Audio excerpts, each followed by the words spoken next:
ये बड़े भाग्यशाली जन हैं जो थोड़ी भी सेवा स्वीकार किए हैं। एक गृहस्थ जो नौकरी करता है उसने प्रश्न किया कि हम 8 पहर अष्टयाम सेवा नहीं कर सकते क्योंकि हमें ऑफिस जाना होता है, और अष्टयाम सेवा का बड़ा महत्व सुनते हैं तो बहुत हृदय में जलन होती कि मेरा जीवन व्यर्थ जा रहा है।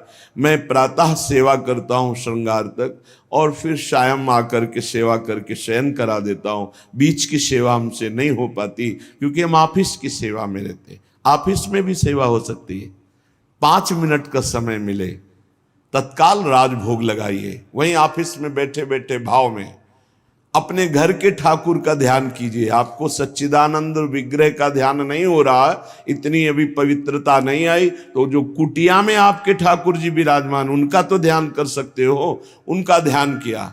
सामने थाल में सुंदर सुंदर भोग सामग्री, फुल्का, दाल, सब्जी, कढ़ी, चावल, ये अमुक अमुक पदार्थ, सुंदर निर्मल स्वादिष्ट जल पवा रहे, 5 मिनट में पवा दिया, आचमन करा दिया, हो गई सेवा। कुछ प्रगट सेवा और कुछ मानसिक सेवा, इस तरह से आप अष्टयाम सेवा कर सकते हैं। 5 मिनट में आप एक सेवा, एक पैर की सेवा कर सकते हैं। हमारी स्वामिनी जी भाव स्वीकार करती है और वो भाव सेवा कही जाती है। जो मानसिक है वो भाव सेवा कही जाती है। कोई भी हो भाव सेवा कर सकते हो, बिना पैसे के कर सकते हो, बिना सहयोग के कर सकते हो। आराम से आप खड़े खड़े भोग लगा सकते हो। आपको बैठने का समय नहीं तो खड़े खड़े चलते चलते भोग लगा सकते हो। आप क्रिया करते हुए भोग लगा सकते हो। आप अपने मन को एकाग्र करें, प्रियालाल के चरणों में अर्पित थोड़ी थोड़ी देर में सेवा समर्पित कर सकते हो। अब श्री जी को थोड़ा मीठा, लड्डू, बर्फी स्वर्ण की कटोरी में अर्पित कर रहे हैं, अपने हाथ से प्रियालाल को पवा रहे हैं, शीतल जल पिलाया, रुमाल से मुख पोंछ दिया, पान की बीटी का पवा दी। ये कितना बड़ा कार्य हो गया और ये 2 मिनट में हो गया। 1 पैसा नहीं लगा, किसी का सहयोग नहीं, कोई जान भी नहीं पाया।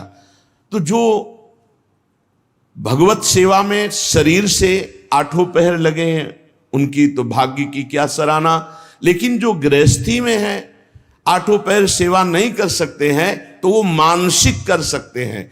प्रातः काल से लेकर सायंकाल शयन सेवा तक जो सेवा प्रगट में हो पावे सो ठीक, नहीं तो मानसिक सेवा कर दीजिए। राधा पादाब्ज सेवा निस्पृहा, तपस्या भजन साधना करने वाले का फल मिलता है, लेकिन सेवा करने वाला स्वामी को अधीन कर लेता है। ये शब्द याद रखना।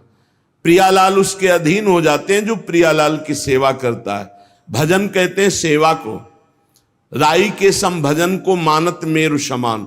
थोड़ी सी भी सेवा को हमारी लाडली जो सुमेरु पर्वत के समान मान लेती है, बड़ी करुणामयी है। और लालजू जो अधीन है ना, वो सेवा से ही अधीन है। देखो ना, राधा प्यारी तेरे नयन सलोल, तय निज भजन, तय निज भजन, कनक तन जोबन, लियो मनोहर मोल। राधा प्यारी तेरे नयन सलोल। प्यारी जू आपने ऐसी सेवा की कि लालजू को अधीन कर लिया। गान नृत्य जो भी श्रृंगार करती वो प्रीतम के लिए करती, सर्वस्व प्रीतम के लिए। तो प्रीतम अपना सर्वस्व देकर होए अधीन, संग ही संग डोले।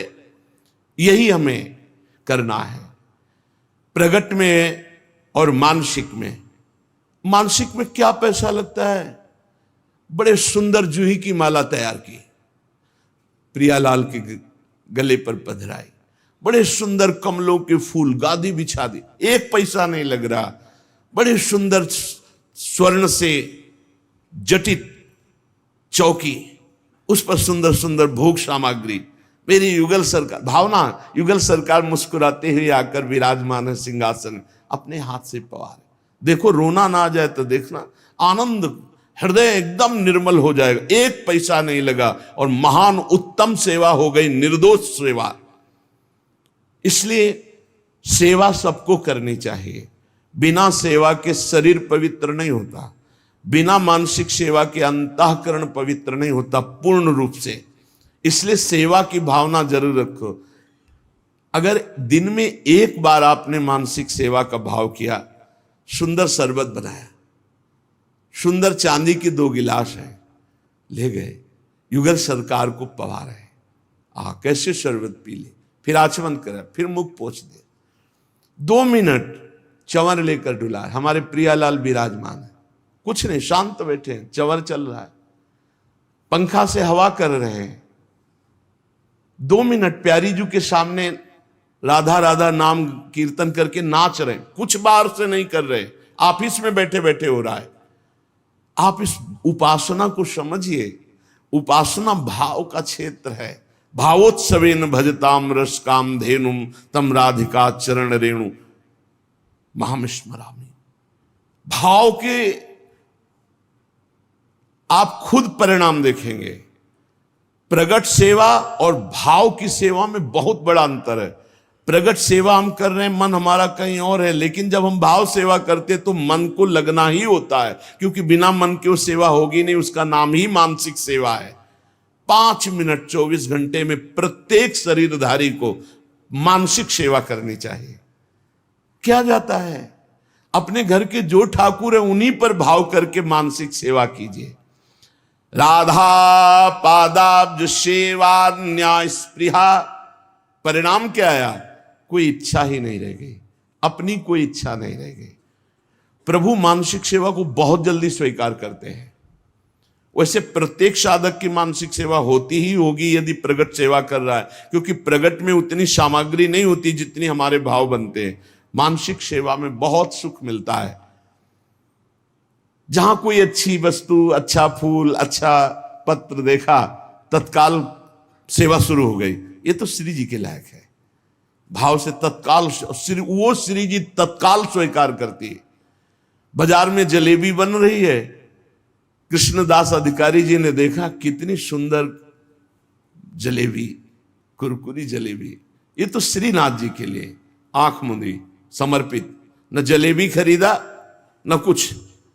उधर जब पर्दा हटाया श्री विठलनाथ गोस्वामी जी ने, तो देखा जय जय जलेबी पा रहे। तो उनका जय जय, यहां तो जलेबी बनी नहीं और बाजार का आप पाते नहीं, फिर ये कैसे? तो उनका कृष्णदास अधिकारी जी गए हैं ना सेवा के लिए, तो बाजार में जलेबी बन रही थी, तो उन्होंने देखा और भोग लगा दिया, तो हम पा रहे हैं। डरते हुए कहा, क्योंकि पुत्र भाव है ना श्री विठलनाथ जी का, श्रीनाथ जी के, तो उनका उन्होंने भोग लगा दिया। हम जय जय आप बाजार को, पर क्या करें, भाव से उन्होंने भोग लगा दिया, तो हम पा रहे। समझ रहे? भाव से वहां खरीदा भी नहीं, केवल भाव बन गया और श्रीनाथ जी महाराज पा रहे। ऐसे हमारी श्री जी हैं, हमारे लालजू हैं। कोई भी सेवा कर सकते हो, बिना पैसा की सेवा, बिना किसी के सहयोग की सेवा, और ये सेवा जरूर श्री जी स्वीकार करती है।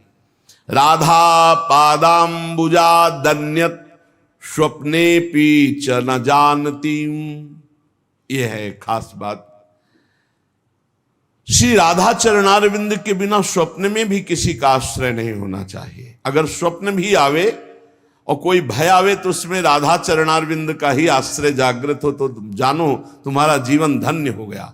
जागृत, स्वप्न, सुषुप्ति, स्फुरत में राधा पदाब्ज छटा। चाहे हम जागृत में हो या स्वप्न में हो या सुषुप्त में हो, हम राधा चरणारविंद की ठसक में अन्य आश्रय ना आ जाए।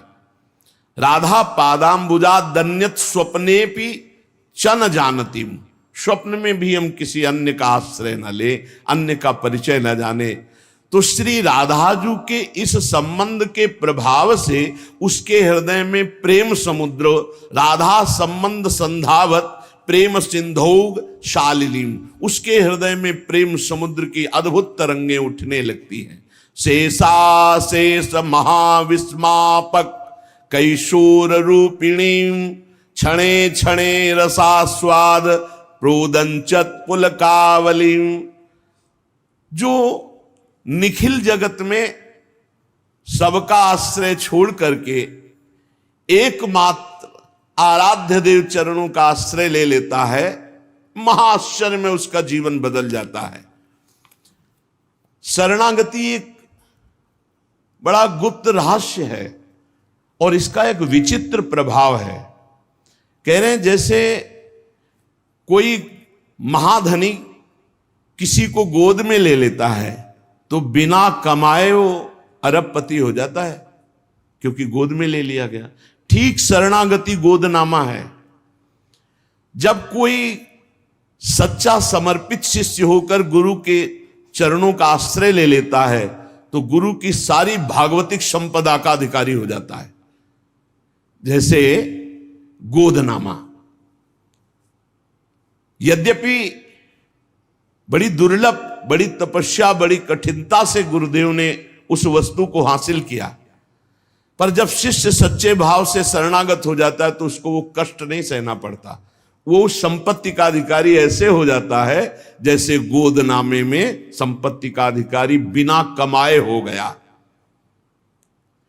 भीतरी भाव जब हमारा प्रभु के प्रति ऐसा हो जाता है कि हे प्रभु, मेरे में कोई सामर्थ्य नहीं, मैं आपकी शरण में हूं, भीतरी भाव की बात है, उसी क्षण वो भगवान की समस्त दैवी संपदा का अधिकारी बन गया।